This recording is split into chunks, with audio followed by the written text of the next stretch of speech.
बालेश्वर जिला भोगराईर गोष्ठी शिक्षा अधिकारी भाव में भगीरथ गिरी कार्य जोग देवा परे तांको गुणवत्ता और उत्तम व्यवहार को नहीं एवं चारिआडे चर्चा।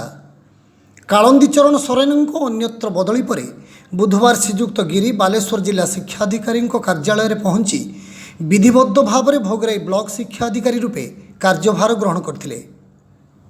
गुरुवार प्रातः कालर एक शुभ मुहूर्त श्रीजुक्त गिरी भोगराई आसी प्रथमे भूषंडेश्वर पीठ को जाई प्रभु को दर्शन करने सहित माँ बासुली और चंद्रेश्वर पीठरे पहुंची श्रीजू दर्शन करने सह पूजार्चना करी आशीर्वाद कामना करथिले। देवालय फेरी कार्यालय जोगदेवा पर तांकु कार्यालय पक्षर सहकारी गोष्ठी शिक्षा अधिकारी मिहिर कुमार प्रधान जगेश्वर जेना समेत समस्त सीआरसीसी और कर्मचारी माने पुष्पगुच्छ उत्तरीय दी स्वागत संबर्धना जणाइथिले। अन्य पक्षरे नोडाल अफिसर राजेंद्र विकास पात्र सुब्रत घराई समेत सबु वर्गर शिक्षक संघर कार्यकर्ता माने उपस्थित रही नुआ बीईओ को संबर्धना जणाइथिले। परे बीईओ श्रीयुक्त गिरी भोगराई ब्लॉक अंतर्गत झकझकी उपरा विद्यालय और रसलपुर यूजीयूपी विद्यालय को जाई स्कूलर स्थिति अनुध्यान करने सह रसलपुर स्कूल परिसर में आयोजित एक नियारा रक्तदान शिविर में जोग दे रक्तदान करथिले। एही अवसर में जनसाधारण तथा शिक्षक समाज को संदेश देवाक जाई श्रीजुक्त गिरी प्रथमे भोगराई माटी को प्रणाम जणाइबा सहित रक्तदान महापुण्य और महतदान बोली मत प्रकाश करथिले।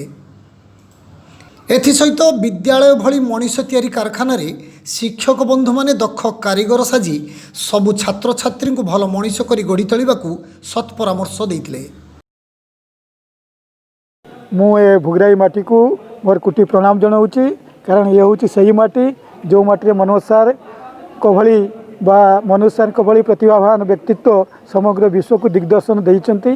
से माटी रे रसलपुर गाँव को मध्य मुझे साधुवाद ज्ञापन करुच्ची। एठिकार जो कर्मी मैंने जो ब्लड डोनेशन कैंप करिसेंती सेमान को अशेष बधाई जनाऊँगी।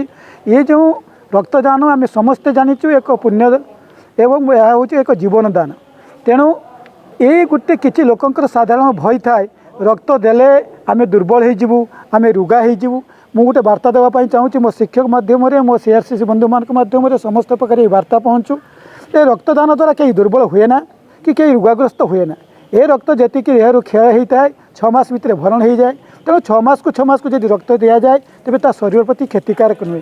मु निवेदन रखी समस्त को ये ग्रामवासी मानक भोगराई माटी को भोगराई समस्त जनसाधारण को ये बारंबार एमती ब्लड कैंप हो विभिन्न स्थान में हो एवं ये ब्लड संगृहित हो जो निरीह माने निरीह मनीष माने नित्यांत रक्तर आवश्यकता करुँच रक्त बिना जो मान जीवन दुर्विष हो पड़ुची से जीवन को बंचे रखु। एवं मोर निजर अनुभूति ये मुझे मात्र अनुभव करें मोर दुर्बलता मत भारी उत्साह लगुच।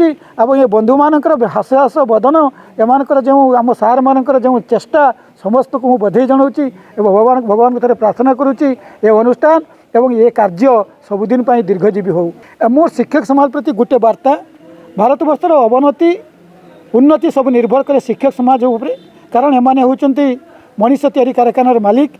शिक्षक निजे जदि इष्टनिष्ठ हम शिक्षक निजे जदि कर्तव्यपरायण हेब एवं निजे सब बेले निजक समीक्षा करिवो मु जा करुच्ची ए मनीष तैयारी कारखानार मालिक हिसाब से मो पिलामान जदि ठीक करुच्ची तेबे मो ठीक मनीष तैयारी करि तेबे सेमान प्रति एटा गोटे भगवान कल्याण बा आशीर्वाद हेबो।